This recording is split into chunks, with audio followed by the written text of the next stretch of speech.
Hi, welcome back to English 114 Online. This week, you're going to view my video, which is what you're doing now. You're going to review the PowerPoint for Chapter 10, which has to do with the informal reports. You're going to review the PowerPoint for Chapter 13. Then read or review, if you've already read, Chapter 10, Writing Informal Reports, page 336, Considering Audience and Purpose, 338 and 345, Investigative Reports, 345, and Chapter 10, Summary. And for Chapter 13, Writing Proposals, 425, Considering Audience and Purpose, 427 to 428, Persuasive Writing on 435, and Checklists for Internal Proposals on 468 and 469. The summary for writing proposals. So these are things that you probably already read because they were assigned last week as well. This week we're going to be looking at two things, the investigative report and your proposal outline. I've put the due dates down here again. I said that you could have until the 31st to do your ideas. But then this week, November 6th, is the deadline for putting together your outline. Okay, so let's talk about what that outline is going to look like. Again, the due dates listed there. I keep listing them so you'll be aware of them. Okay, so let's take a look at the proposal outline first. I've already pulled the document up right here. This is just a view-only document, so if you want to type on this, you'll need to go over to File, like this, and go down to Make a Copy. Once you make your copy, you can type right on your copy. So for the outline, answer the following questions to the best of your ability. If you change things later on, that'll be fine, but think the proposal through completely enough to have a good idea about these answers. You don't have to use sentences. You can use bullet points and submit the document on the Turnitin link. So you can just type right in here on this copy of your document. So what is my proposal topic? Please be specific about that. What is the problem that in your business, real or fiction? I'll let you make it up if you want to, that you're going to propose a solution for. Number two, what is the problem that my proposal would address or alleviate? And what evidence do I need to prove that it's a problem for the company and not just for me? Sometimes we find things that we wish could be fixed for me. Like I'm always hoping that when I'm driving, there's not going to be anybody else on the road. But of course, that's just for me. It does not serve the greater good there. So when you're trying to persuade someone, you want to prove that it's a problem for the company and not just for you. Number three, what needs to be done to implement the proposal? Will something need to be purchased? Will someone need to be hired? What will be the ultimate solution there? In the sample that I gave you with the pencil sharpeners, I gave you information about what needs to be purchased, the pencil sharpeners, and what needs to be done is exactly whatever you need. You may not need to purchase anything, but will someone need to be hired to update the floor plan of your business or whatever it is, but put in there what needs to be done. Don't put nothing needs to be done because, gosh, something needs to be done. Number four, are there any personnel needed in my proposal? So like maybe you need to buy some new equipment. Who will install the equipment? Who will build the structure? Whatever. For that. And with me and my pencil sharpeners, I don't need to have anybody to I don't need to hire any personnel.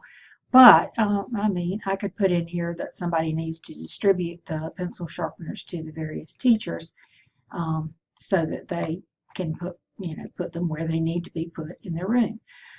Is there a schedule that needs to be followed? Yes. How soon do you plan to get this done?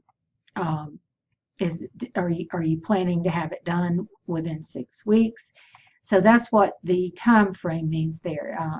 Are you planning? Is this something that's going to be a year-long project that's going to take that long to do, or is this something that could be done, say, in the next couple of weeks? The costs. What areas would the costs fall in? So maybe you need to purchase something. What will those pencil sharpeners cost? Who will be the recipient of my proposal? Who will be the person who makes the decision to accept or deny my proposal? So you're not writing this memo to me. You'll be writing it to the person who makes the decision in your company. And again, I say this can be real or fictional. Who do I need to interview for my proposal? What type of information will I get from the person? So for instance, my pencil sharpeners, who am I going to talk to about the various pencil sharpeners? Is it something that is my information going to come because I'm going to investigate online, or am I going to go to an office supply company and ask somebody about the various electric pencil sharpeners and what are the benefits of some and what are the prices and that sort of thing. Number 9, what other types of research do I need to complete to make my report convincing? Remember, you're trying to convince somebody to buy those pencil sharpeners, or you're going to maybe you are going to get some information concerning the way another office has solved this problem, and that you can look at what they did and include that in this outline. Whatever fits. You're not all doing the same thing, so it doesn't all fit one person. And then finally, what type of visual or graphic do I intend to use in my report? And one of the requirements of the report is that you have a visual in your report. So you're also going to have to do a visual presentation, or virtual presentation of your report. But this is not asking for that. This is asking for what will be in the written report. Again, look at my example I gave you in the document for the proposal, and I put visuals in there, so you can look at what I put in there and you can see the kind of thing that I'm talking about. And so answer these questions about it. Will it illustrate the costs? Will it add to the explanation of the problem? Will it add to the explanation of the solution? So you'll put the graphic in your report wherever it best fits. But at least think about it at this point and know where it would fit. Like the picture of the pencil sharpener would be not anything about my problem or the cost, but it would have something to do with my solution. Here is the pencil sharpeners that I suggest we're buying, and I'd put it under there. So once you complete your outline, save it, and then you're going to submit it on the Turnitin link right down here. The other thing we're doing this week is investigative reports, and I've brought up the document for that already. This says create a memo. Remember your memo format: 4 headings at the top, 2 from the subject and the date. And then, and please remember to align your lines of text in your heading because it just makes it look better, and it's so much easier to read also. So you're going to look at the instructions in Exercise 2, Chapter 10 on page 356.